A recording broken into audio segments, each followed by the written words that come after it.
O primeiro som não é música. Não é riso ou o suave farfalhar de vestidos de seda. É o silêncio esticado tenso pela noite baiana em 1850. Um silêncio quebrado apenas pelos grilos, sussurrando na borda dos canaviais. E então passos no cascalho, rodas de carruagens rangendo contra a pedra, a chegada de convidados orgulhosos demais para notar o peso dos olhos que os observavam das sombras. Eles descem em rendas e botas lustradas, suas respirações doces de expectativa, seu futuro já imaginado em vinho e prata. O que eles não podiam imaginar era quão rápido a doçura poderia virar amargor, quão rápido a seda poderia ser manchada, quão rápido um legado familiar poderia desabar na mesma mesa destinada a celebrá-lo. Porque em algum lugar abaixo de seus pés, no calor sufocante da cozinha, uma mulher trabalhava em silêncio. Ela havia perdido seu filho para a terra, sem marca, sem nome, sem lembrança, exceto pela dela. Ela havia sido ordenada a amamentar as crianças da casa. Em vez disso, seu corpo transformado em instrumento para a continuidade de outra família. Seu luto não tinha plateia, não tinha lápide, não tinha oração, mas naquela noite ele tinha uma voz. E ela escolheu dar essa voz ao açúcar. Uma tigela de cristais brancos estava à sua frente, inocente aos olhos de quem passasse. O açúcar era a própria riqueza, importado, caro, exibido em abundância para provar não só dinheiro, mas domínio. Em casamentos ele cobria bolos, reluzia sobre frutas cristalizadas, dissolvia-se em vinhos que sabiam a refinamento. Mas em suas mãos, o açúcar não era doçura, era silêncio armado. Era a substância mais obediente da história transformada em rebelião, misturada à cobertura, dobrada em bolos, derramada em taças. O açúcar se tornava o veículo da vingança. Ninguém à mesa suspeitaria. Ninguém à mesa sobreviveria. Os registros diriam depois comida estragada. A paróquia não escreveria mais nada. Os nomes dos mortos honrados impressos, preservados. O nome dela apagado. Mas a história tem rachaduras, e por essas rachaduras os sussurros viajam mais longe que a tinta. Nesta noite você os ouve. Nesta noite você vê o que eles queriam enterrar. Nesta noite eu mostro a você não um casamento, mas um funeral vestido de pérolas. Entenda isso. Casamentos no Brasil imperial não eram simplesmente votos privados. Era um teatro público. Um casamento em uma fazenda era uma declaração esculpida em seda e prata. Nós somos permanentes. Nós somos inabaláveis. Nós perduraremos. Listas de convidados eram entradas em livros razão, não amizades. Cada nome um cálculo de alianças, riqueza e linhagens. Os lustres queimavam não para iluminar alegria, mas para refletir poder. Cada cortina, cada flor, cada tábua polida era arrumada para exibir uma mensagem. Esta família está acima. E, no entanto, sua sobrevivência dependia do silêncio abaixo. Das mãos escravizadas que mexiam, poliam e carregavam. Dos olhos invisíveis que notavam tudo, mas não falavam nada, até que uma escolheu falar em uma linguagem que eles nunca poderiam ler. Imagine o salão naquela noite, a música inchando do violino, as madrinhas sussurrando, copos tilintando, o senhor ensaiando seu brinde, embriagado pelo futuro que acreditava estar garantido, a noiva vestida em seda importada, pisando leve sobre um piso encerado até brilhar como um espelho, convidados rindo, certos de que seu lugar no mundo era ordenado. E então imagine a cozinha, fogos rugindo, panelas de ferro chacoalhando, fumaça sufocando o ar, mulheres se movendo rápido em silêncio, seus braços doendo de trabalho desde antes do amanhecer, capatazes andando, olhos afiados para hesitação ou desafio. E lá, uma mulher, seu rosto calmo, suas mãos firmes, seu luto mais afiado que qualquer lâmina. Ela não vacilou, não tremeu. Ela mediu com cuidado, mexeu deliberadamente. Doçura cobrindo silêncio. Silêncio cobrindo vingança. Você vê isso ainda? O mundo dividido sob um teto. Acima, abundância. Abaixo, exaustão. Acima, linhagem. Abaixo, apagamento. Acima, permanência ensaiada. Abaixo, impermanência enterrada. Este casamento nunca foi só sobre votos. Era sobre controle. Cada brinde, cada bolo açucarado, cada castiçal polido dizia: nós somos eternos, mas a eternidade é frágil e basta uma colherada para desabar. É por isso que esta história importa, porque não é só sobre um único ato de envenenamento. É sobre o que o poder mais teme. Silêncio que recusa ficar em silêncio. Uma verdade que encontra seu caminho na doçura. Uma mulher que, negada toda voz, escolheu tornar seu silêncio letal. Eles apagaram seu nome dos registros, mas não puderam apagar seu ato. Ele ondulou para fora, sussurrou nos canaviais, permaneceu nas cozinhas carregado em canções, em fragmentos de memória. e agora ele encontra você. Esta é a descida. E uma vez que você desce, não volta, porque cada revelação depois desta escavará mais fundo na arquitetura do controle, nos livros razão que apagam nomes, no veneno do silêncio em si. Você não está aqui para ser entretido. Você está aqui para despertar, para entender que a história foi escrita para proteger os poderosos, não para revelar a verdade. O que você ouve nesta noite não é só uma história esquecida, é conhecimento proibido. E uma vez que você o ouve, não pode desouvi-lo. Os sinos do casamento nunca terminaram sua canção. Ao anoitecer, a alegria virou convulsões, vestidos de seda rasgados em agonia, sangue manchando madeira polida. O futuro da família desabou antes que a tinta no livro de convidados secasse. O que restou foi silêncio. Não o silêncio da obediência, mas o silêncio da retribuição. Um silêncio tão afiado que cortou através de séculos de registros projetados para enterrá-lo. Um silêncio que fala com você agora se você ousar ouvir. Então ouça com atenção, porque este é só o primeiro passo, e cada passo que segue o levará mais fundo nas sombras que você nunca deveria ver. A casa não era só um lar, era uma fortaleza de ilusão. Cada tábua polida, cada cortina arrumada, cada lustre aceso até o vidro brilhar como estrelas capturadas. Mas debaixo da beleza jazia algo mais sinistro, uma arquitetura de dominação. Essas paredes não eram neutras. Elas foram construídas para ocultar, para silenciar, para garantir que a fundação de sofrimento nunca tocasse os olhos dos privilegiados que dançavam acima dela. Todo casamento no Brasil escravista daquela era uma performance não por amor,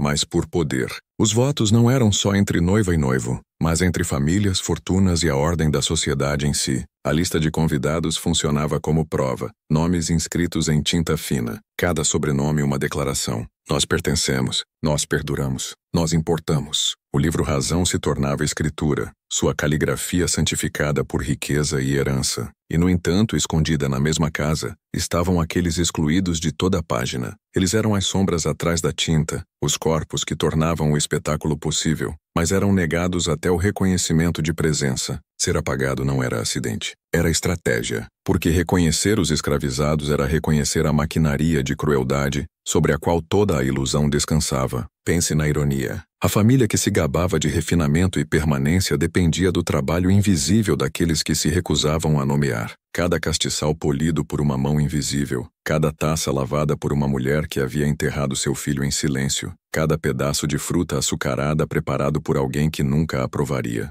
Os convidados se congratulavam pela prosperidade, nunca percebendo que sua abundância era emprestada, que sua permanência já estava rachando, que o silêncio abaixo deles não era passivo, era observador, calculador esperando. E assim é aqui que a descida começa a se afiar. Porque o que você deve entender é que isso nunca foi só um casamento envenenado por vingança. Foi o momento em que o silêncio se inverteu. A ama de leite, despojada de tudo, filho, nome, futuro, fez o que os livros razão nunca poderiam antecipar. Ela transformou os próprios símbolos de sua opressão em armas. O açúcar, riqueza importada, branco e refinado, tornou-se o disfarce. O banquete de casamento, encenado como prova de legado, tornou-se sua sepultura. O brinde à continuidade tornou-se um epitáfio. A família se acreditava imune. A riqueza os isolava. A linhagem os justificava. E a lei os protegia. Mas a lei é frágil quando o silêncio abaixo dela se move. Você vê, silêncio não é vazio. É densidade, pressão. Uma força se acumulando até rachar a pedra que tenta contê-lo. E naquela noite,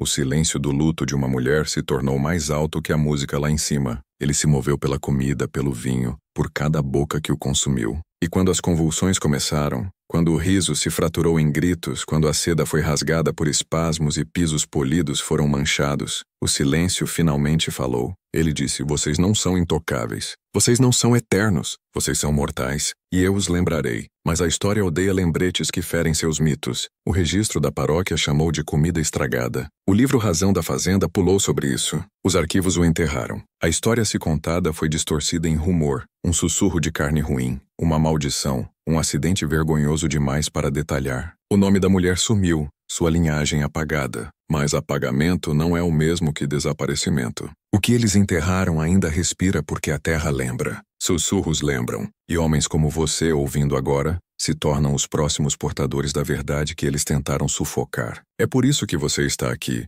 não para ser entretido, mas para herdar conhecimento perigoso, para reconhecer a manipulação da memória, a engenharia do silêncio, a construção deliberada do esquecimento. Entenda que todo arquivo é uma arma. Todo livro-razão é um sistema de controle. Ser incluído é ser santificado. Ser excluído é ser condenado à invisibilidade. Mas invisibilidade não é morte. Às vezes, invisibilidade é sobrevivência. Às vezes, invisibilidade é resistência. E às vezes, invisibilidade esconde a mão que desfará tudo. Agora imagine novamente a cozinha naquele dia. Os olhos do capataz escaneando cada gesto, suspeita se afiando com cada movimento. As mulheres se movendo rápido, silenciosas, obedientes. A ama de leite curvada sobre o açúcar, seu rosto ilegível, suas mãos precisas. Para ele era nada, para ela era tudo. Este era o paradoxo do poder. Ele se treinava para notar desafio, mas nunca luto. Monitorava velocidade e obediência, mas nunca silêncio. Silêncio era esperado. Silêncio era assumido permanente.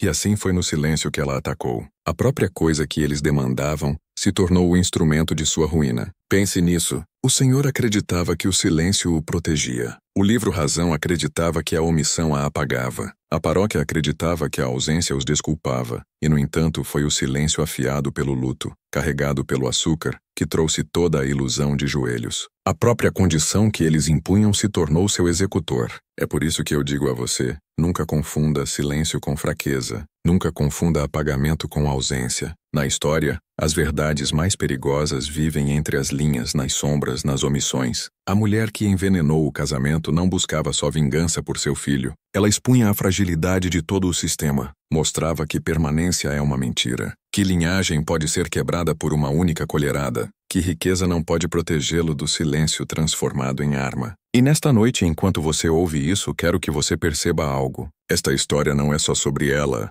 é sobre todo o sistema que prospera no silêncio. É sobre todo arquivo que enterra a verdade. É sobre toda instituição que demanda obediência e apaga nomes. O padrão se repete através de séculos, através de nações, através do mundo que você vive agora. O que era verdade na Bahia em 1850 ainda é verdade hoje. Os poderosos dependem do silêncio, e o silêncio nunca é permanente. Os convidados naquela noite se acreditavam eternos. Pela manhã, a eternidade havia apodrecido em suas bocas. E a história, desesperada para se proteger, chamou de comida estragada. Mas você e eu sabemos melhor. Sabemos que silêncio nunca é vazio. É uma lâmina esperando, e uma vez que corta, deixa cicatrizes mais profundas que tinta. O quarto das crianças cheirava a lavanda e madeira polida, mas sua doçura era uma mentira, porque debaixo das fitas de cetim e brinquedos importados, havia um berço que já havia balançado uma criança que nunca seria lembrada. Não o bebê do Senhor, que chorava com o privilégio da sobrevivência, mas o dela.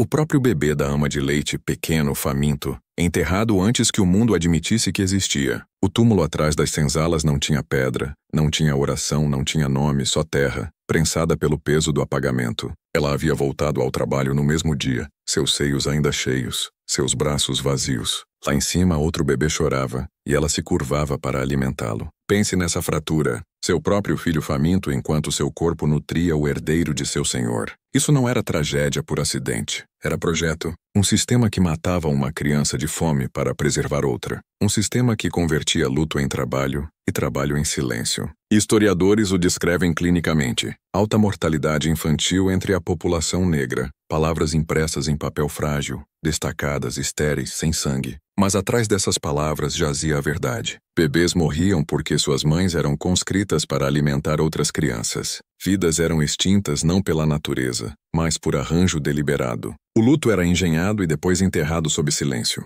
Silêncio, sim, sempre silêncio. E lamentar alto demais era convidar punição. Chorar abertamente era ser marcada como desafiadora. Então a dor ia para o subterrâneo. Vivia no corpo. Vivia no tremor de suas mãos enquanto mexia uma panela. No vazio de seus olhos enquanto se curvava sobre um berço que não era seu. Mas silêncio não dissolve luto. Ele o afia. Ele o destila até que um dia se torne combustível. E combustível demanda ignição. Essa ignição veio em sussurros. À noite, quando os olhos do capataz se voltavam para dentro, quando o fogo nas senzalas diminuía, mulheres falavam em fragmentos. Passavam conhecimento não através de livros. Livros eram proibidos, mas através da memória. Folhas que acalmavam febres, raízes que facilitavam partos, cascas que anestesiavam dor, sementes que curavam em pequenas doses, matavam em grandes. Isso não era folclore, era sobrevivência. Era a farmacopeia escondida dos escravizados, um corpo de conhecimento que médicos brancos descartavam como superstição,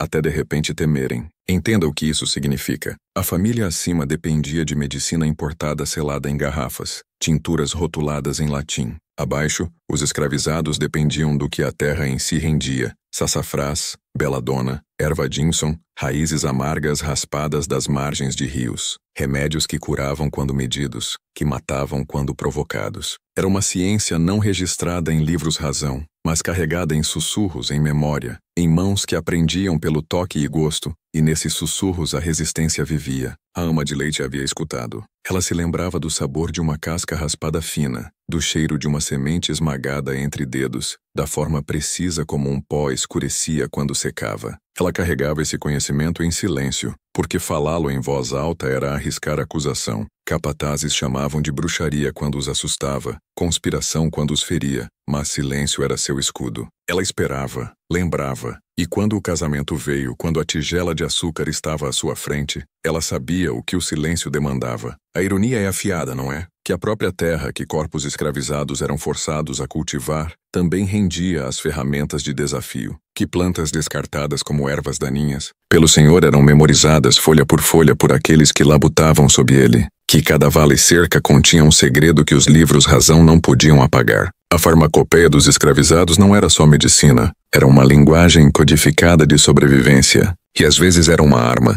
Agora olhe novamente para a cozinha naquela noite. Bolos esfriando em mesas, pêssegos cristalizados reluzindo sob a luz de lampiões, vinho derramado em taças de cristal. Convidados lá em cima riam enquanto aguardavam doçura. E na cozinha ela mexia, seu luto afiado em precisão, seu silêncio dobrado no açúcar, doçura disfarçando vingança. E quando a comida foi carregada para cima, ela sabia que seu silêncio finalmente falaria. O banquete começou em alegria, risos subindo com a primeira mordida. Mas pela segunda, confusão. Pela terceira, horror. Convulsões rasgaram vestidos de seda, taças caíram se quebrando e gritos cortaram a música. Convidados desabaram, sua riqueza inútil contra o que haviam engolido. Lá em cima, o quarto das crianças permaneceu intocado, seu berço ainda balançando em silêncio. Embaixo ela ficou nas sombras, seu rosto ilegível. Pela primeira vez o silêncio pertencia a ela. E o que a história fez com isso? Enterrou, chamou de comida estragada, apagou seu nome, preservou os deles. Mas a terra lembra o que livros-razão apagam. Sussurros lembram o que arquivos negam. A história carregou a si mesma não em tinta, mas em memória, em fragmentos, em medo passado de casa em casa. Eles tentaram apagá-la, mas o silêncio que ela desencadeou e sobreviveu. E você ouvindo agora sente isso porque silêncio tem um jeito de encontrar novos ouvidos. Ele espera, ele sobrevive, ele sussurra ainda. O livro-razão jazia aberto na mesa do Senhor, suas páginas iluminadas pela luz do lampião. A caligrafia era elegante, cada traço da pena confiante, medido, deliberado. Nessas páginas, permanência era fabricada. Listas de convidados, diários, presentes, tudo capturado em tinta que declarava: isso é o que importa, isso é quem pertence, isso é quem perdura. Mas o que o livro-razão incluía não era nem de longe tão importante quanto o que excluía. Você vê, omissão não é ausência, é controle. Os escravizados que tornaram o casamento possível não apareciam. Não a costureira que ajustou o vestido até seus dedos sangrarem. Não os cavalariços que guiaram 30 carruagens em fila. Não as cozinheiras cujos braços tremiam sob o peso de panelas carregadas desde o amanhecer. Não a ama de leite cujo silêncio já se afiava em vingança. Nenhum deles era registrado. E essa omissão não era descuido. Era projeto. O livro-razão funcionava como escritura para a fazenda. Uma escritura que santificava a linhagem, que canonizava a riqueza, que imortalizava apenas aqueles considerados dignos de lembrança. Aparecer em tinta era ser tornado real. Ser deixado de fora era ser negado existência. Era assim que o poder operava, não só através de correntes e chicotes, mas através de papel, através de registros que fingiam contar a verdade enquanto a enterravam viva. Pense na crueldade. A mesma mão que anotava cada castiçal de prata, cada rolo de tecido importado, cada barril de vinho, recusava-se a escrever os nomes das pessoas que poliam, costuravam e serviam. Os objetos eram lembrados, as pessoas apagadas. Riqueza era permanente. Os corpos que a sustentavam eram descartáveis. E nesse silêncio o sistema encontrava sua maior arma, porque apagamento não simplesmente esquece, Ele convence gerações futuras de que não havia nada a lembrar, mas rachaduras sempre aparecem no silêncio. Papel preserva o que escolhe, mas a terra abaixo conta outra história. Registros paroquiais podem alegar comida estragada, mas sussurros persistem. Sussurros que crescem mais altos com o tempo, que viajam além de livros-razão, além de arquivos, além das paredes construídas para contê-los. É por isso que esta história chega a você agora, porque a verdade tem um jeito de escapar pelas rachaduras do apagamento. Entenda isso. O livro Razão da Fazenda não era único. Pelo Brasil escravista, registros eram projetados não como memória, mas como armas de controle psicológico. Eles criavam realidade para aqueles no poder. Se os escravizados eram listados, era só como inventário. Mulher negra, idade 30, criança, idade 2.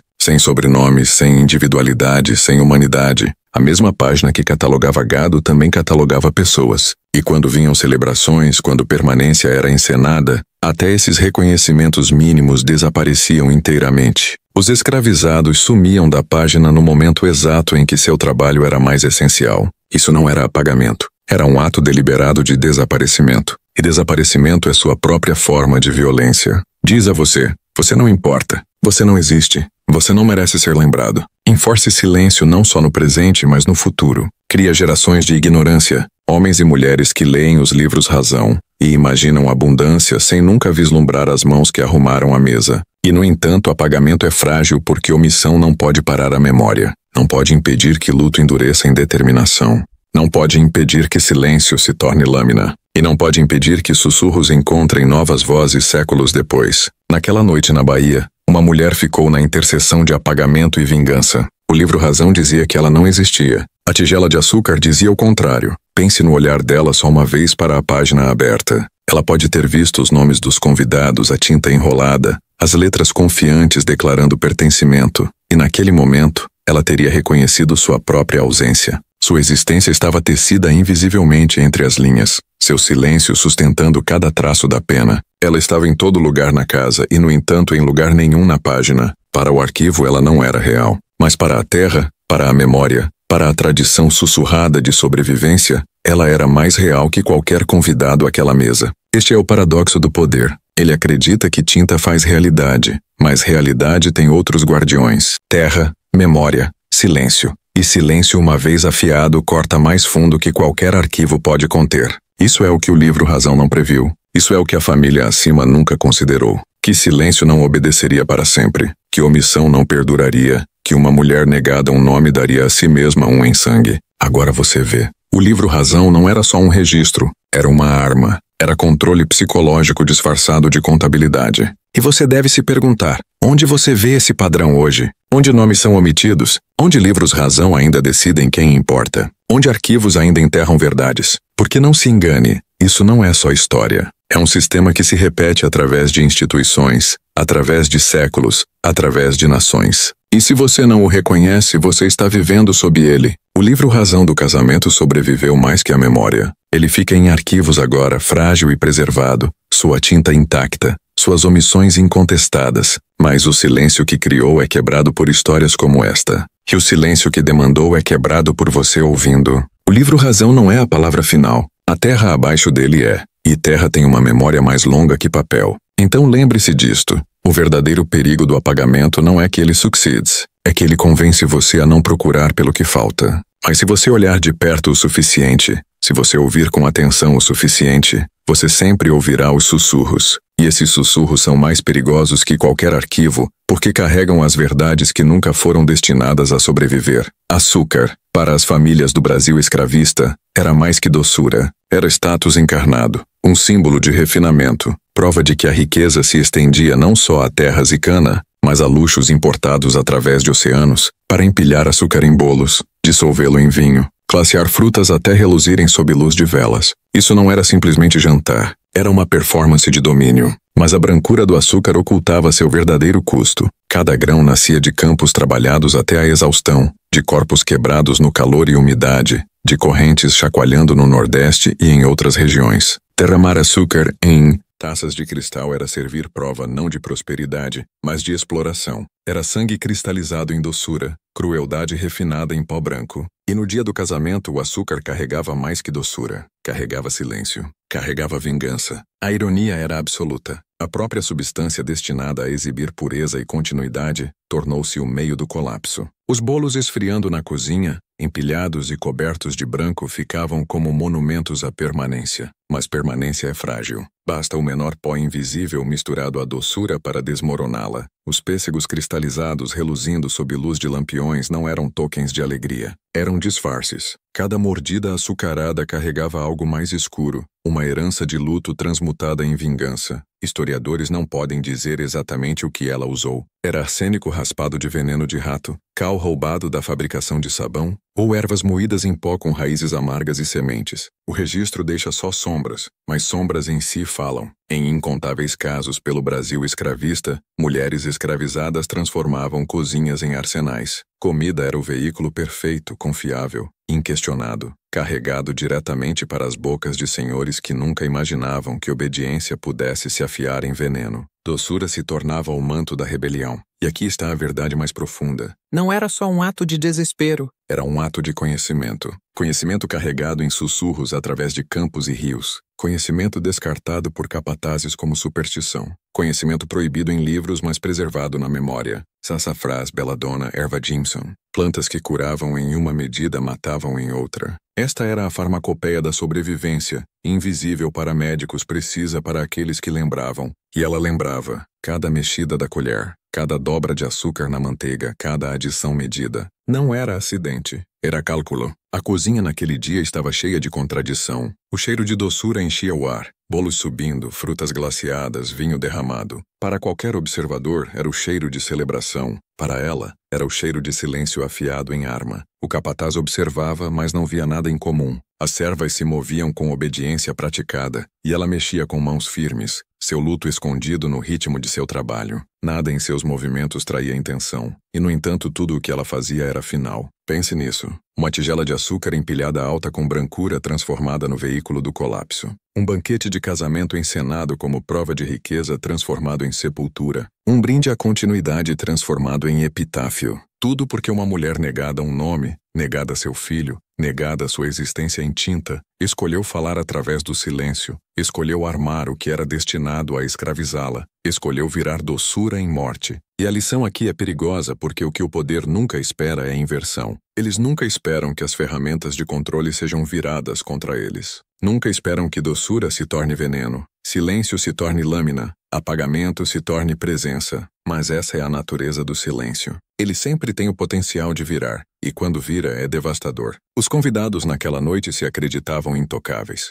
Eles erguiam suas taças, cortavam suas fatias, lambiam açúcar de colheres sem hesitação, porque doçura carrega confiança e confiança cega. Eles não questionavam as mãos que preparavam sua comida, porque aquelas mãos haviam sido treinadas para ser invisíveis. Mas invisibilidade não é ausência. Invisibilidade é estratégia. E quando eles consumiam doçura, consumiam silêncio armado. Pela segunda mordida, confusão. Pela terceira, gritos, convulsões rasgando vestidos de seda, sangue manchando pisos polidos, a ilusão de eternidade despedaçada em horas. Uma família desfeita não por casas rivais, não por guerra, não por ruína econômica, mas por açúcar. A própria substância que eles acreditavam os imortalizava, tornou-se o veículo de seu apagamento. E o que a história fez com isso? Enterrou, chamou de comida estragada, reduziu a rumor, preservou os nomes dos mortos enquanto apagava o dela. Mas o silêncio da história nunca é completo. Terra lembra, sussurros lembram. E nesta noite você lembra porque açúcar nunca foi neutro.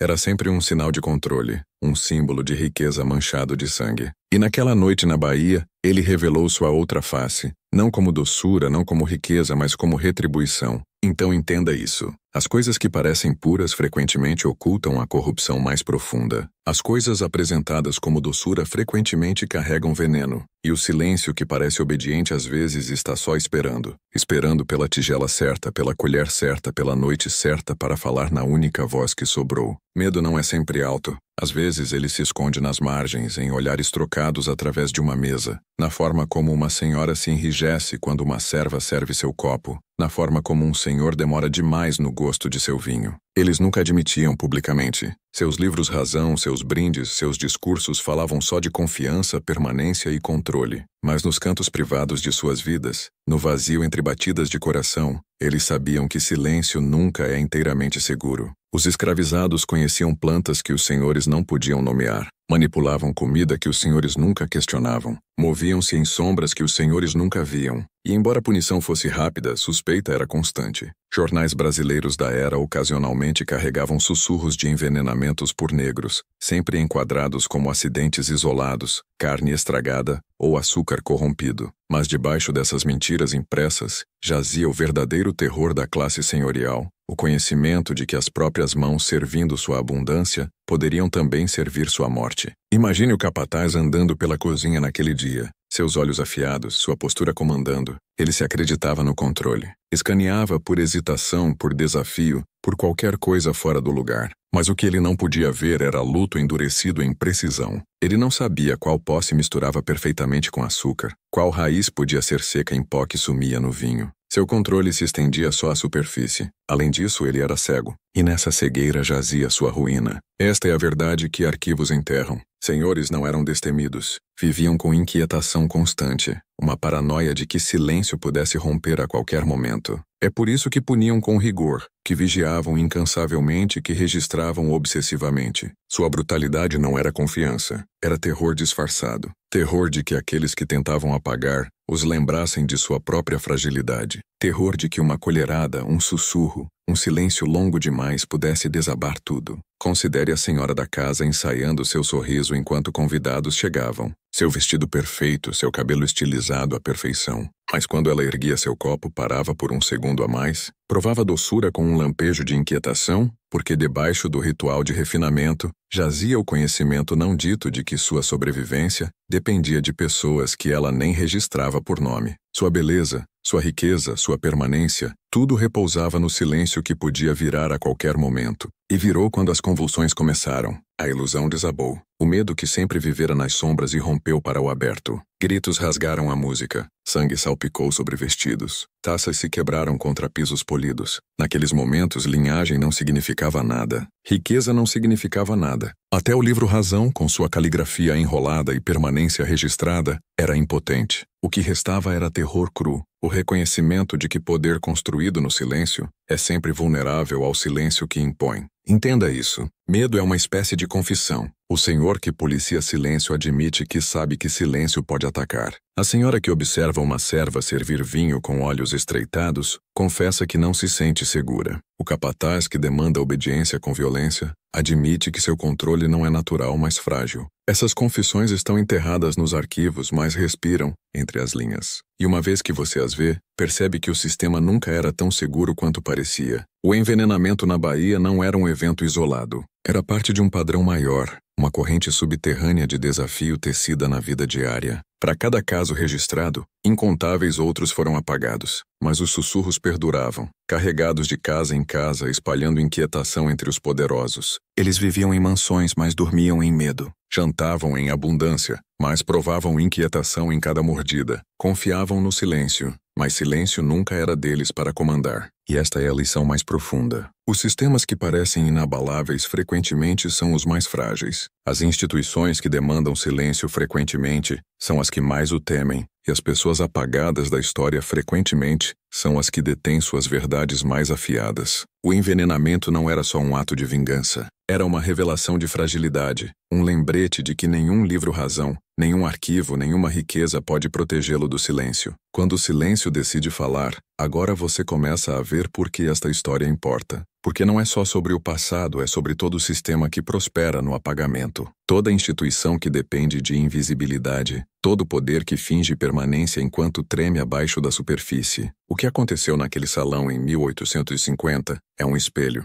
E se você ousar olhar nele, verá não só eles, mas o mundo em que você vive agora. Ao anoitecer, o casamento havia se tornado um funeral. Convidados que ergueram copos ao pôr do sol eram cadáveres à meia-noite. O livro Razão que prometia permanência foi manchado de sangue. E o silêncio que o poder acreditava eterno virou, revelando sua outra face, a face da vingança, a face da verdade. E aqui é onde eu pergunto a você, porque esta descida não é passiva. Ela demanda algo de você. Se você me seguiu até aqui, se sente o peso do silêncio afiado em verdade, então quero que você se marque para mostrar que não tem medo de ouvir o que nunca foi destinado a ser ouvido. Digite essas palavras 2 vezes nos comentários. Silêncio corta. Uma vez pelo passado, uma vez por si mesmo, porque nesse ato você quebra o próprio padrão de apagamento que eles dependiam. Você declara que silêncio não os protege mais. Controle nunca se satisfaz com correntes sozinho. Correntes prendem o corpo, mas medo é o que prende a mente. E no aftermath de cada envenenamento, cada sussurro de rebelião, o Brasil escravista aperfeiçoou um sistema de paranoia disfarçado de lei. Seus livros razão apagavam nomes, mas seus estatutos marcavam silêncio como ameaça. Eles sabiam, admitissem ou não, que nenhuma quantidade de prata, nenhum lustre,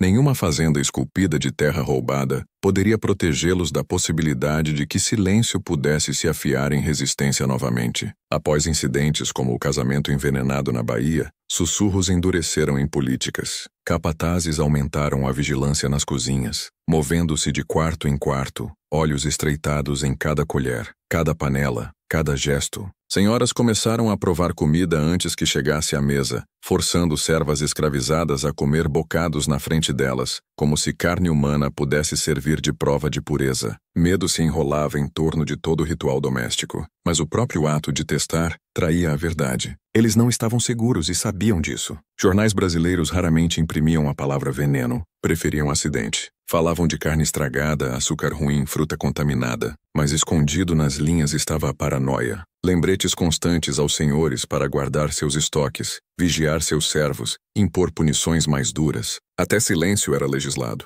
Leis proibiam reuniões após o escuro. Leis proibiam alfabetização por medo de que letras ocultassem códigos. Leis proibiam tambores por medo de que ritmos carregassem mensagens. Cada proibição era uma confissão de medo. E, no entanto, o medo era justificado porque silêncio carregava poder que nenhum chicote podia apagar. Ele carregava memória, carregava conhecimento de raízes e pós, de sombras e rachaduras. Capatazes podiam vigiar postura, velocidade e obediência, mas não podiam vigiar luto, não podiam vigiar memória, não podiam vigiar silêncio. E era lá no invisível que o poder sempre quebrava. Considere a psicologia do Senhor. Ele construía seu mundo no apagamento. Convencia a si mesmo de que permanência era seu direito de nascimento. Mas no quieto da noite, quando a música parava, quando os convidados iam embora, quando a casa ficava imóvel, ele não se perguntava se a próxima refeição poderia traí-lo, não ouvia sussurros no vento, imaginava sombras se movendo onde nenhuma estava, sentia inquietação ao provar sua própria abundância. Essa inquietação era sua confissão. Por toda a sua riqueza, por todas suas leis, ele nunca podia silenciar a única verdade que o assombrava.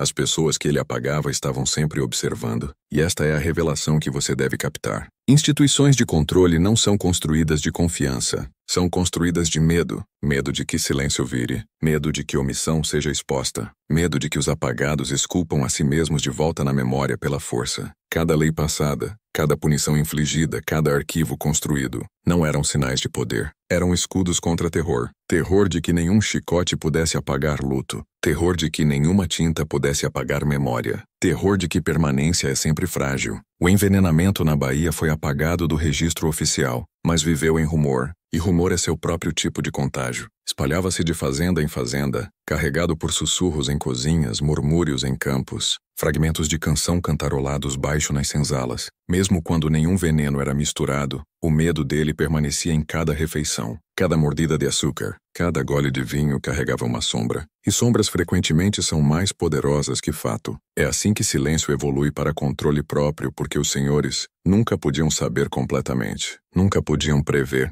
nunca podiam apagar a possibilidade de que a doçura que consumiam fosse laced com vingança. E essa incerteza era veneno suficiente. Comia neles. Moldava seus rituais, suas leis, sua própria psicologia. Viviam cercados de abundância, mas sua abundância era sempre assombrada. E quanto a hoje, você acha que esses padrões se foram? Ou vê ecos? Instituições que legislam o que não pode ser controlado? Arquivos que preservam objetos, mas apagam nomes? Sistemas que marcam silêncio como obediência até que vire desafio? Você vê, isso não é só história. É o blueprint do poder em si. E uma vez que você o reconhece, começa a ver as rachaduras em todo lugar. A casa da fazenda na Bahia desabou em uma única noite. Mas o medo que revelou ainda ecoa. Porque medo, uma vez exposto, não morre. Ele muta, carrega para frente, embutindo-se em novas instituições, novos sistemas de controle, novos livros-razão que apagam de formas diferentes. A questão não é se medo ainda reina. A questão é se você o reconhece.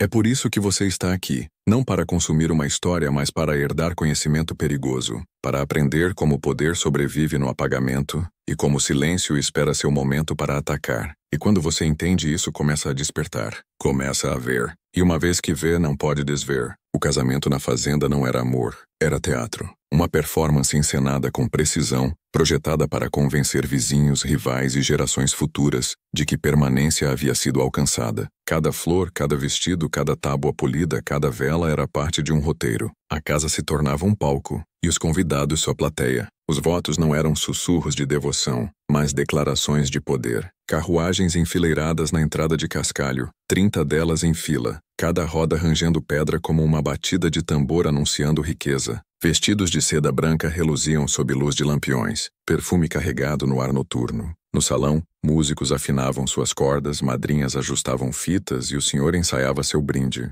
Palavras escolhidas com cuidado para unir duas famílias em uma fortaleza de influência. O banquete não era uma refeição, mas uma exibição. Castiçais de prata brilhavam, taças de cristal faiscavam. Bolos açucarados se elevavam como monumentos de refinamento. Isso não era um assunto privado. Era uma mensagem transmitida em renda e vinho. Nós somos permanentes. Nós somos intocáveis. Nós perduraremos. A performance era destinada a apagar dúvida, a silenciar sussurros de fraqueza, a exibir continuidade esculpida em cerimônia. E, no entanto, debaixo de tudo, silêncio esticado tenso como um fio pronto para romper. Porque teatro, não importa quão convincente, não pode esconder sobre o que é construído. Atrás das cortinas de seda, fumaça enegrecia as paredes da cozinha. Atrás dos pisos polidos, as senzalas carregavam túmulos sem pedras. Atrás do riso dos convidados, uma mulher ficava em silêncio, seu luto endurecido em vingança. O espetáculo era projetado para ocultar fragilidade, mas fragilidade sempre vaza.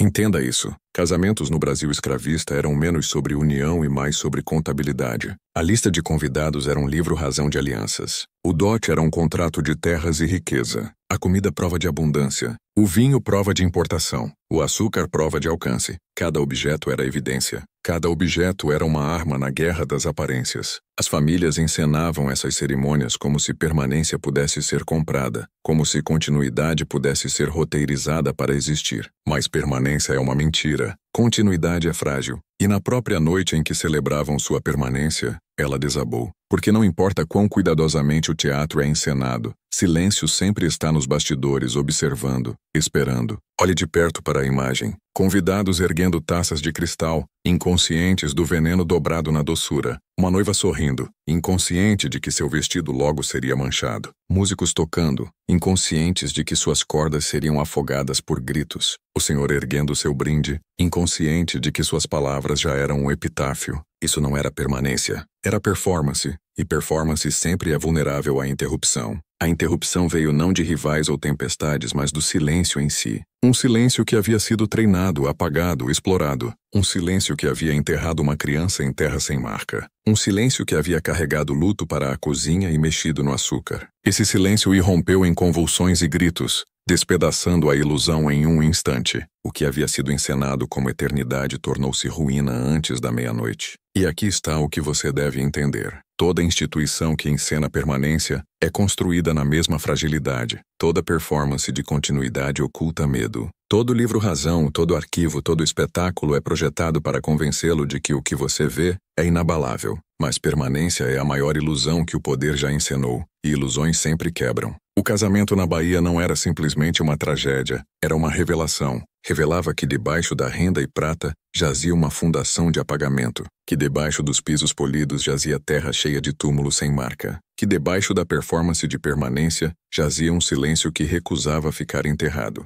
E é por isso que esta história ainda importa, porque o teatro de permanência não se foi, simplesmente mudou de palco. Instituições ainda performam, ainda roteirizam cerimônias para provar sua força, ainda polem suas superfícies para ocultar sua fragilidade. Mas silêncio sempre está lá, esperando nos bastidores, se afiando, preparando para cortar através da música. Os convidados naquela noite nunca viram vindo. Acreditavam demais na performance, confiavam no espetáculo, e nessa confiança selaram seu destino. Sua eternidade terminou com uma colherada. Agora, enquanto ouve, pergunte a si mesmo, que espetáculos o cercam? Que performances são encenadas para convencê-lo de permanência? Que livros-razão apagam nomes mesmo enquanto preservam objetos? Que cerimônias são projetadas para distraí-lo do silêncio esperando debaixo? Porque se você olhar de perto o suficiente, sempre o verá. E uma vez que vê, nunca pode desver. O casamento na Bahia não era só o colapso de uma família. Era o colapso de uma ilusão. E em suas ruínas, silêncio ficou triunfante.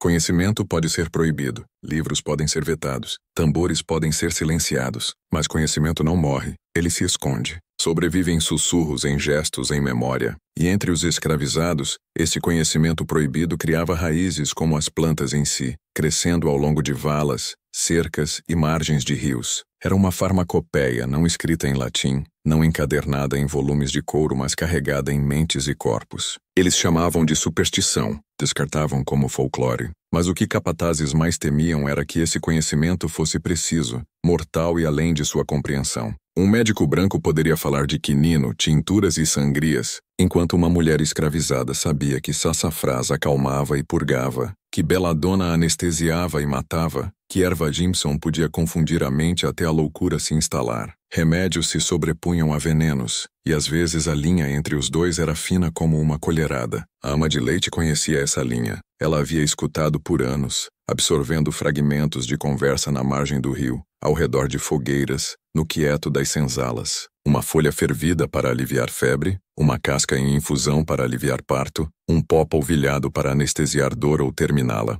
Ela armazenava esses fragmentos em silêncio porque falá-los alto demais era arriscar acusação. O capataz poderia descartar como inofensivo até uma morte ocorrer, e então o mesmo conhecimento se tornava evidência de conspiração. Esta era a dualidade da sobrevivência. A mesma erva que curava também podia matar. O mesmo pó que estabilizava podia silenciar para sempre. E essa dualidade tornava a farmacopeia dos escravizados mais que medicina. Era uma arma, nem sempre usada, nem sempre falada, mas sempre lembrada. Imagine suas mãos. Elas haviam embalado uma criança que morreu de fome, esfregado panelas até a pele rachar, polido prata que nunca carregaria seu reflexo, e agora aquelas mesmas mãos mediam pó contra açúcar, dobrando silêncio na doçura. Não era precipitado, não era imprudente. Era o culminar de memória, de luto, de conhecimento carregado através de oceanos e enraizado na terra. Uma linhagem de sobrevivência transformada em vingança. E aqui jaz o perigo. Arquivos não podem conter o que é carregado na memória. Os livros-razão não registravam quais raízes cresciam pela cerca. Os registros paroquiais não preservavam o cheiro de uma semente esmagada, o amargor de uma casca raspada fina, o tom exato de um pó seco em pano. Mas a terra lembrava, os sussurros lembravam e ela lembrava. Para a família acima, medicina vinha em garrafas seladas com cera, rotuladas em latim, compradas a grande custo. Para ela, medicina crescia selvagem na terra que ela cultivava. O que o senhor descartava como ervas daninhas eram suas armas. O que a senhora chamava de superstição era sua ciência, uma ciência ilegível para aqueles que se acreditavam superiores, e, portanto, ainda mais perigosa. Pense na inversão. A família se acreditava imortal, refinada, protegida por riqueza, e, no entanto, sua sobrevivência dependia do conhecimento daqueles que a pagavam. Dependiam de seu leite para nutrir seus infantes, suas mãos para polir sua prata, seu trabalho para encenar sua permanência. E agora dependiam de seu silêncio para não terminá-los. Mas silêncio nunca é permanente. Ele se afia, espera, lembra. E quando o açúcar foi mexido, o silêncio virou. A farmacopeia que descartavam como superstição tornou-se a própria ciência que desabou sua ilusão. As ervas que ignoravam, os pós que temiam, os sussurros que proibiam, esses eram os instrumentos de sua queda. Entenda isso. O que era descartado como ignorância era na verdade conhecimento perigoso. Conhecimento que perdurava precisamente porque não escrito. Você não pode queimar o que não está encadernado. Não pode confiscar o que é armazenado na memória. Não pode apagar o que a terra continua a crescer. E é por isso que a farmacopeia dos escravizados sobreviveu aos arquivos que tentaram enterrá-la. Naquela noite na Bahia, doçura carregava vingança e em cada boca que consumia açúcar, memória contra-atacava. O riso dissolveu em gritos, a música em caos, a permanência em ruína. E nessa ruína vivia uma verdade que os livros-razão nunca registrariam. Conhecimento proibido é frequentemente a lâmina mais afiada. E agora você o ouve, sente, porque conhecimento proibido tem um jeito de viajar através de séculos. Escapa de arquivos, resiste ao apagamento, sussurra ainda, e uma vez que você o ouve, você é marcado. Não pode desconhecer, não pode desver. Você o carrega agora queira ou não. O quarto das crianças era um cômodo projetado para enganar. suas paredes cobertas em papéis impressos suaves, flores subindo infinitamente para cima, cortinas penduradas em dobras de tecido importado, sachês de lavanda perfumando o ar, e um berço polido no centro, balançando ao menor toque como se respirasse. Cada detalhe escolhido para sussurrar de continuidade, de linhagem, de futuros seguros. Mas para ela, a ama de leite, o quarto das crianças não era conforto. Era uma ferida porque ela uma vez colocara seu próprio filho em segredo naquele berço. Não porque permitido, mas porque nenhum outro espaço existia. O infante vivera só fraco, faminto enquanto seu leite era demandado em outro lugar, enfraquecendo enquanto seus braços eram puxados para outra criança. Ela se curvava sobre ambos os berços naqueles dias, dividida entre o dever imposto sobre ela e a necessidade que arranhava seu coração. Uma criança era enrolada em linho, guardada como herança. A outra embrulhada em pano áspero considerada descartável. Ambas precisavam de seu leite. Só uma recebia. Quando seu bebê fraquejou, nenhum médico foi chamado, nenhuma tintura oferecida, nenhum berço polido para aliviar seus choros. A morte era esperada, contabilizada no livro Razão com tanto peso quanto gado. Criança negra falecida, idade 2 meses, sem nome, sem pedra. Terra se tornava a única testemunha, e quando ela voltava da sepultura, seus seios ainda cheios, seus braços vazios. O quarto das crianças a demandava novamente. Outro infante chorava lá em cima, saudável, rico, privilegiado. Ela se curvava para alimentá-lo, seu luto silenciado por comando. O quarto das crianças para ela não era um santuário, era um lembrete, uma câmara de memória onde sua ausência vivia. Cada vez que cruzava sua soleira, cada vez que baixava os olhos para o berço polido, ela lembrava. Ausência se tornava presença. Silêncio se tornava peso. O balanço do berço zombava de sua perda, oscilando gentilmente no ar como para lembrá-la do que a terra agora segurava. E luto, quando enterrado, não some.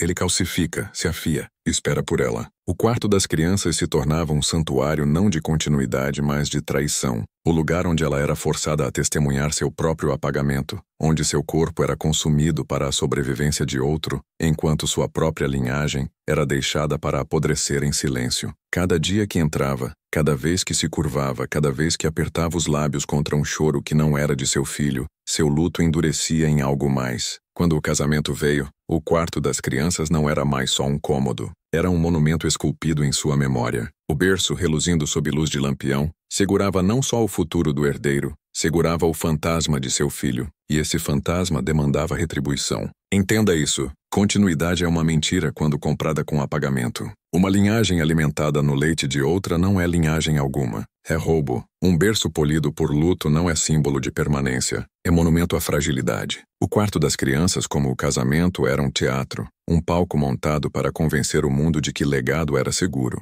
Mas na verdade o legado já estava rachado, já envenenado, já assombrado pelo silêncio que atacaria. Ela via claramente. Cada vez que pisava naquele cômodo, carregava o peso da ausência. E a ausência tem poder. Não é vazio. É presença invertida. É a sombra que se afia quando negada a luz. E quando mexia açúcar na manteiga, quando dobrava pó na doçura, não era só por si. Era pelo berço, pelo fantasma, pelo silêncio enterrado atrás das senzalas. Esse é o tipo de conhecimento que a história apaga. Não só o ato de envenenamento, mas o peso do luto que o alimentou. Os arquivos dirão a data do casamento, os nomes dos convidados, o tamanho do dote, o valor da prata. Dirão que vinhos foram servidos, que bolos foram assados, que flores adornavam a mesa. Mas não dirão o nome da criança enterrada em terra sem marca. Não dirão quantas vezes ela ficou naquele quarto das crianças, braços vazios, seios cheios, olhos baixos. Não dirão o som da ausência, mas a ausência é mais alto que tinta. Ausência é o que sobrevive quando memória falha. Ausência é o que afia silêncio em vingança. E o quarto das crianças, mais que a cozinha, mais que o livro Razão, mais que o salão, era a câmara onde essa ausência se tornava insuportável. Quando os convidados desabaram a mesa, quando convulsões rasgaram seda, quando o sangue manchou o piso polido, não era só um casamento desfeito, era um quarto das crianças vingado. Um berço balançado não por um herdeiro, mas pelo fantasma de uma criança negada. Esse fantasma vivia no silêncio, e esse silêncio finalmente falou. Agora você vê, o quarto das crianças nunca era um lugar de inocência. Era um crisol de luto, um crisol que forjava silêncio em aço. E quando esse silêncio atacou, não errou. Ao amanhecer, a casa não era mais um teatro de alegria, era um mausoléu. Os lustres ainda queimavam, mas sua luz revelava seda manchada de vermelho, taças quebradas em pisos polidos, corpos torcidos em seus espasmos finais, o ar repleto de vinho, bile e o fedor inconfundível de medo. O casamento, que era destinado a provar permanência, havia se tornado um quadro de fragilidade, capturado não em retratos, mas em ruína. E, no entanto, o registro oficial não diria isso. O livro Razão da paróquia reduziu a catástrofe a 3 palavras: incidente de comida estragada. A caligrafia do senhor, uma vez elegante e firme, enrijeceu em linhas brutas, sem reconhecimento de veneno, sem menção de traição, sem traço do silêncio que se afiara em vingança. A família, mesmo em ruína, se agarrava à sua ilusão. Melhor ser lembrada como descuidada que admitir que havia sido atingida de dentro. Melhor mentir que confessar fragilidade. Era assim que instituições sobreviviam, não contando verdade, mas moldando-a. Arquivos não eram repositórios de memória, mas armas de esquecimento. Preservavam abundância, apagavam luto, registravam linhagem, apagavam ausência, e ao fazer isso reescreviam realidade. Qualquer um que lesse o registro anos depois veria só um acidente. Nunca saberiam a verdade, que silêncio havia se erguido e falado, que uma mulher negada até o nome de seu filho havia deixado sua marca em sangue e açúcar. Mas sussurros são mais difíceis de apagar. Nas cozinhas de fazendas vizinhas, a história se espalhava em fragmentos. O bolo era amaldiçoado, o açúcar era amargo. O luto de uma mulher encontrou caminho no banquete. Capatazes tentavam suprimir. Senhoras se avisavam em tons baixos. E senhores fingiam não ouvir. Mas medo não pode ser silenciado uma vez nomeado. A história viajava não através de tinta, mas através de vozes, através de rumor, através de olhares compartilhados sobre panelas e campos. E cada vez que era contada, se afiava mais. Entenda o que isso significa. Apagamento pode enterrar um nome, mas não pode enterrar consequência. O ato pode ter sido reduzido à comida estragada, mas a inquietação que produziu perdurou. Cada vez que uma senhora provava sua refeição, lembrava. Cada vez que um capataz andava pela cozinha, suspeita se afiava. Cada vez que um senhor erguia um copo, hesitava pelo segundo mais breve antes de beber. Silêncio havia falado uma vez, e seu eco vivia em cada bocafull dali em diante. É por isso que medo é a verdadeira confissão do poder. Eles a apagaram da página, mas viviam com sua presença em seus corpos. Consumiam doçura com inquietação, como se cada mordida pudesse carregar outro silêncio, outro luto, outra vingança. E essa inquietação era seu legado. Ela pode não aparecer em livros razão, mas assombrava cada refeição, cada casamento, cada celebração encenada depois. E, no entanto, o arquivo vence na superfície. A memória oficial preservava os nomes da família, sua linhagem, suas posses. Sua tragédia era suavizada em acidente, sua fragilidade alisada em descuido. A mulher que os atingiu permaneceu sem nome. Seu filho permaneceu enterrado em terra sem marca. Para o registro, ela nunca existiu. Esta é a violência do apagamento. Não só destruir presença, mas convencer o futuro de que presença nunca esteve lá. Mas ouça com atenção. Apagamento não é final. Porque terra lembra o que tinta nega. Porque sussurros carregam onde livros razão não podem. Porque verdade sobrevive nas rachaduras do silêncio, esperando por aqueles dispostos a ouvi-la. E nesta noite você a ouve. Você não está lendo o registro da paróquia. Não está estudando o livro razão. Está ouvindo o sussurro que tentaram apagar. E nesse ato você a ressuscita. O aftermath do envenenamento não era só morte física. Era a fratura psicológica. Para a família, era o colapso de permanência. Para a comunidade, era o espalhamento de medo. Para ela, era vindicação. Silêncio havia falado e nunca poderia ser desolvido. E aqui jaz a lição mais profunda. Instituições não colapsam por violência. Colapsam por verdade. Violência pode ser apagada, rebatizada, reescrita. Mas verdade, uma vez sussurrada, corrói de dentro. O envenenamento na Bahia foi reescrito como comida estragada, mas sua verdade perdurou sussurro por sussurro, até alcançar você. E agora você o carrega adiante. Pela manhã os convidados foram enterrados. A casa limpa. Os lustres polidos mais uma vez. O quarto das crianças rearranjado para continuidade, como se morte não tivesse cortado seu centro. Mas debaixo do brilho inquietação permanecia. Permanência não era mais convincente. Silêncio não era mais obediente. A ilusão estava rachada para sempre.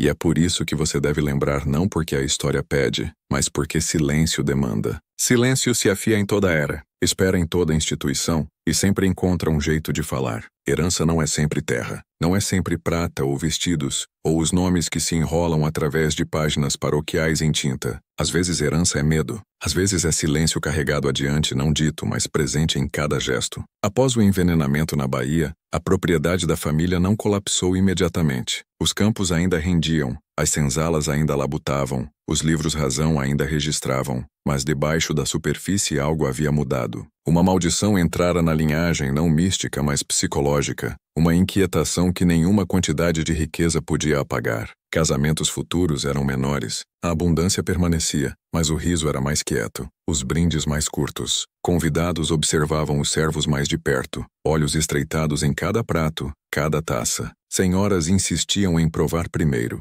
forçando mulheres escravizadas a engolir bocados antes que a comida saísse da cozinha. E, no entanto, esse ritual de prova forçada era em si uma confissão, uma admissão silenciosa de que confiança fora quebrada. Podiam polir prata até brilhar, mas a rachadura em sua certeza permanecia. Pense nessa herança, uma família que se acreditava eterna reduzida à suspeita em sua própria mesa. O senhor olhando para seu vinho com hesitação, a noiva ajustando seu véu com mãos trêmulas, o capataz andando mais agressivamente, sua voz mais afiada, suas punições mais duras. Cada gesto um sintoma da mesma doença, medo. E medo, uma vez plantado, cresce. Espalha como raízes debaixo da terra, invisível, mas inamovível. O envenenamento se tornou um sussurro de aviso através de fazendas. Guarde seu açúcar, vigie seus servos. Confie em ninguém. Mas debaixo dessas admoestações jazia a verdade mais profunda. Eles sabiam que o sistema era frágil, sabiam que silêncio podia virar, sabiam que apagamento nunca era permanente. Esta era a herança que passavam para seus filhos. Não só terra e nomes, mas paranoia.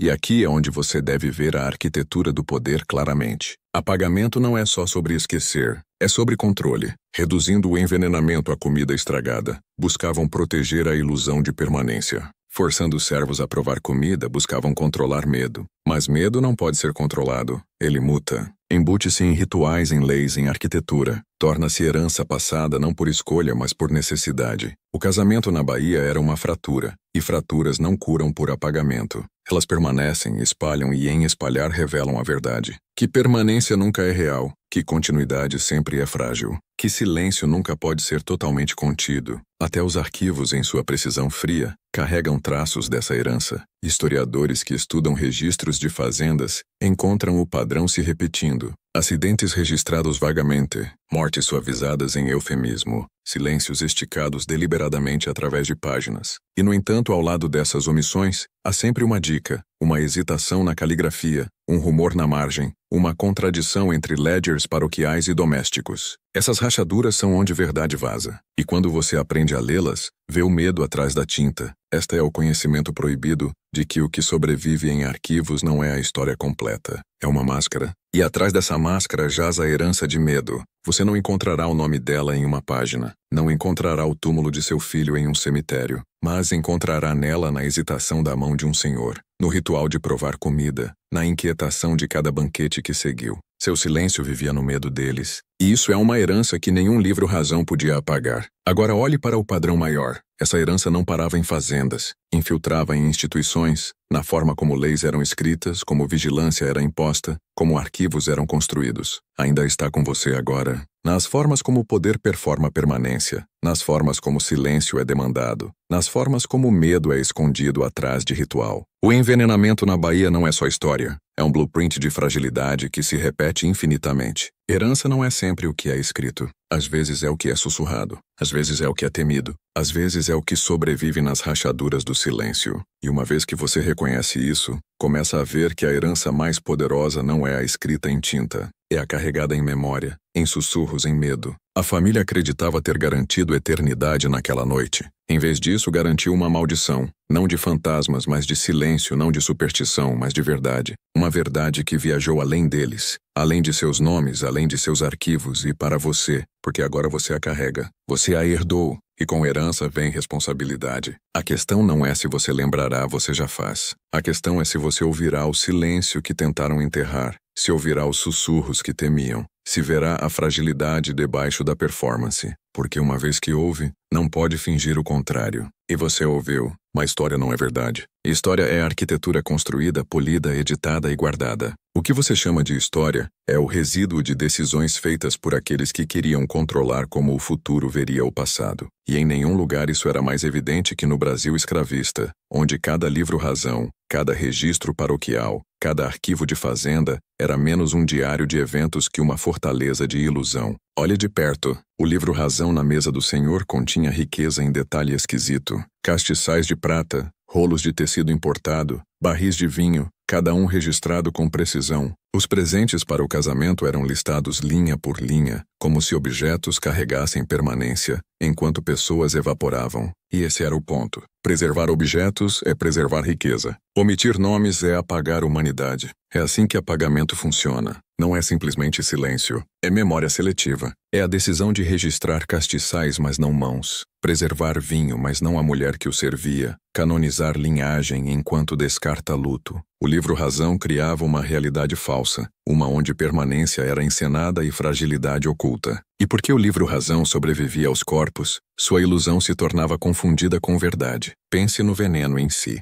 Ele atacou em um casamento, encenado como permanência, colapsando linhagem em uma única noite. Mas nos registros o ato foi reduzido a comida estragada. Isso não era descuido, era projeto. Admitir a verdade seria admitir vulnerabilidade. Confessar que silêncio podia virar, que os apagados nunca eram verdadeiramente ausentes. Reduzi-lo a acidente era proteger a ilusão. O arquivo não era um registro, era um escudo. E escudos têm consequências. Gerações depois, historiadores abrem aqueles livros-razão e veem só continuidade. Casamentos, dotes, heranças, o colapso falta, a vingança apagada, o silêncio enterrado. E assim o mito de permanência perdura, mas debaixo da tinta a verdade ainda respira. Porque omissão nunca é ausência, é manipulação. E manipulação sempre deixa rachaduras. A rachadura é esta. Você está ouvindo o que o livro-razão recusou dizer, vendo o que a paróquia negou, carregando o sussurro que o arquivo tentou estrangular, e ao fazer isso você está quebrando a arquitetura. Você está recusando a herança de ilusão. Você está pisando em conhecimento perigoso.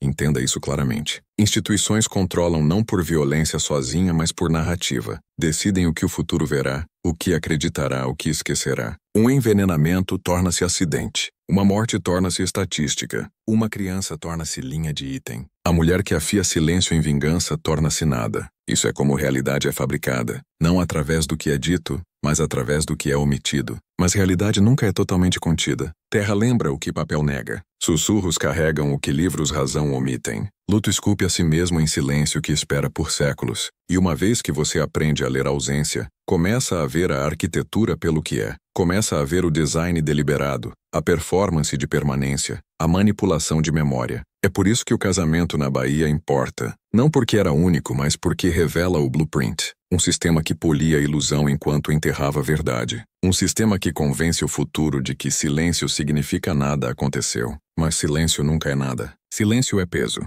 Silêncio é presença negada. Silêncio é verdade afiada em sombra. E nesta noite silêncio fala. Você deve entender o que está ouvindo não é entretenimento. É conhecimento perigoso. Uma vez que sabe que arquivos são armas, não pode olhar para a história do mesmo jeito novamente. Uma vez que sabe que omissão é design, não pode confiar em permanência novamente. Uma vez que sabe que silêncio é mais afiado que tinta, não pode consumir doçura sem inquietação. O livro-razão sobrevive em páginas frágeis, mas você sobrevive com ouvidos abertos, olhos afiados, e isso o torna mais perigoso que o arquivo jamais intencionou, porque uma vez que verdade é falada, a arquitetura racha, e rachaduras sempre se espalham. Pelo tempo que a última vela piscou, o teatro de permanência jazia em ruína. O que começou como casamento terminou como funeral, vestidos de seda encharcados em sangue, pisos polidos marcados por convulsões. Os lustres ainda queimavam, mas sua luz revelava a fragilidade exposta, a arrogância desfeita, silêncio triunfante. E, no entanto, o livro-razão não diria isso.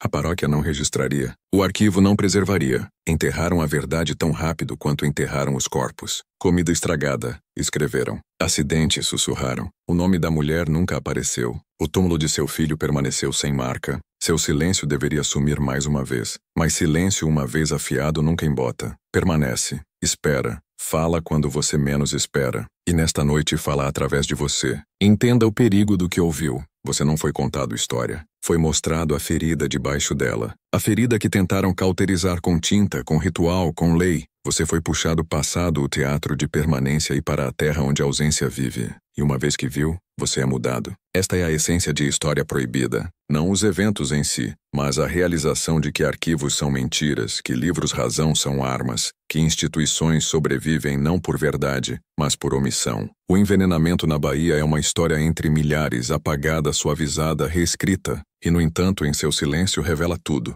Luto negado torna-se vingança. Ausência torna-se presença. Apagamento torna-se legado. A família achava que herdava terra, prata e permanência. O que verdadeiramente herdou era medo. Medo que se espalhava por toda a casa, toda a cozinha, todo o ritual de prova forçada. Medo que viveu mais que sua linhagem, mais que sua riqueza, mais que seus nomes. Medo de que silêncio atacasse novamente. E aqui está a revelação que você deve carregar. Você vive nessa mesma arquitetura. Faces diferentes, rituais diferentes, livros-razão diferentes, mas a mesma ilusão. Instituições ainda performam permanência. Arquivos ainda enterram verdade. Leis ainda policiam silêncio. E, no entanto, silêncio ainda espera. Silêncio ainda se afia. Silêncio ainda fala. A mulher que mexeu açúcar na Bahia não é só uma figura do passado. Ela é a encarnação de uma verdade que não pode ser apagada. Os apagados sempre retornam. Os invisíveis sempre observam. Os silenciados sempre esperam pelo momento de atacar. Ela enterrou seu filho na terra, mas sua vingança esculpiu a si mesma nas rachaduras da história. E essas rachaduras se alargam cada vez que alguém ousa ouvir. E você ouviu. Carregou isso longe para dentro do proibido. Ouviu o que os arquivos queriam enterrado. E isso o marca porque conhecimento assim não entretém. Transforma. Não o libera. O prende. Uma vez que sabe que permanência é ilusão, que arquivos são mentiras, que silêncio é mais afiado que tinta, não pode voltar. Então eu o deixo aqui, não em conforto, mas em consciência. Você não é mais o mesmo homem que apertou play no início. Você é marcado por conhecimento perigoso. Carrega silêncio com você agora. E silêncio, uma vez carregado, nunca fica ocioso. Pergunte a si mesmo isso. Que ilusões o cercam? Que livros-razão escrevem sua realidade? Que silêncios esperam na borda de seu mundo? Porque quando quebram e quebrarão, você não deve se surpreender. Você deve já saber que isso não é só uma história sobre 1850 na Bahia. É uma história sobre poder, apagamento e o silêncio que sempre espera debaixo. E agora que ouviu, o silêncio pertence a você. Não esqueça, não desvie o olhar. Não finja que pode desouvir o que ouviu, porque uma vez que silêncio corta, nunca para de cortar.